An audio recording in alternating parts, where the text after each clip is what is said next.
నానా ఆకాష్ వచ్చాడు. రారా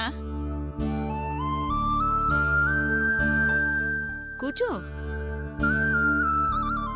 ఏనాన్నా ఒంట్లో ఎలా ఉంది? బాగానే ఉందిరా. నేను హాస్పిటల్కి వచ్చి డాక్టర్ని కలిసానా. నాకు అర్జెంట్ పని ఉండటం వల్ల ఆఫీస్కి వెళ్ళాల్సి వచ్చింది. పర్వాలేదురా. అవును, మొదటి రోజు ఉద్యోగానికి వెళ్ళావు కదా, ఎలా ఉంది? అది పర్వాలేదు నాన్న. ఆకాష్, ఆఫీస్ చిన్నదా పెద్దదా? స్టాఫ్ అంతా కలుపుగోలుగా ఉన్నారా? అంతా బాగానే ఉందక్క. పైగా ఆఫీస్ ఫుల్ ఏసీ. స్టాఫే కాదు, మేనేజర్ కూడా చాలా ఫ్రెండ్లీగా ఉన్నారు. ఏరా, నీకు సెపరేట్ క్యాబిన్ ఇచ్చారా? హోదాగల ఉద్యోగమేనా? సెపరేట్ క్యాబినే అక్క. పోన్లే, భగవంతుడు దయవల్ల నీకు మంచి ఉద్యోగం దొరికింది. సర్లే, బాగా టైర్డ్ అయినట్టున్నావు, వెళ్ళి ఫ్రెష్ అప్ వెళ్ళు. అలాగే నాన్న.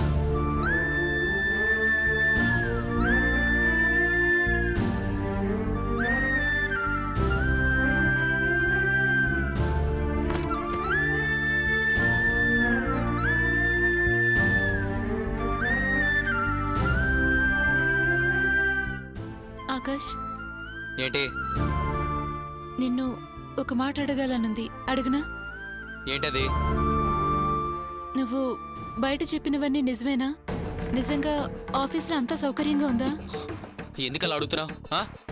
అయినా నీకెందుకు వస్తున్నాయి అలాంటి డౌట్లు? ఏం లేదు, నువ్వు అంతా బాగుంది అంటున్నావు, కానీ నీ ఫేస్లో హ్యాపీనెస్ లేదు. అందుకే అడగాలనిపించింది, అడిగాను. చూడు, నాకేం ప్రాబ్లం లేదు. నీకు నువ్వే ఏదేదో ఊహించుకుంటే నేనేం చేయలేనా? నేను స్నానం చేయాలి.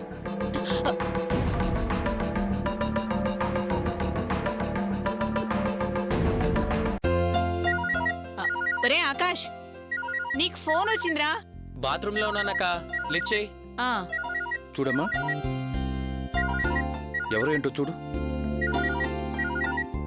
హలో, ఆకాష్ ఉన్నాడండి? మీరెవరు? నేను కుమారి మాట్లాడుతున్నాను. కుమార్, ఎలా ఉన్నావు? బాగున్నానక్క. ఆకాష్ లేడా?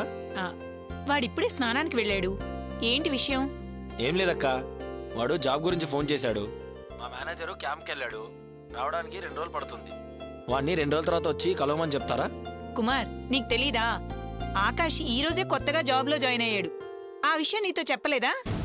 వాడికి ఇప్పుడు జాబ్ అవసరం లేదు.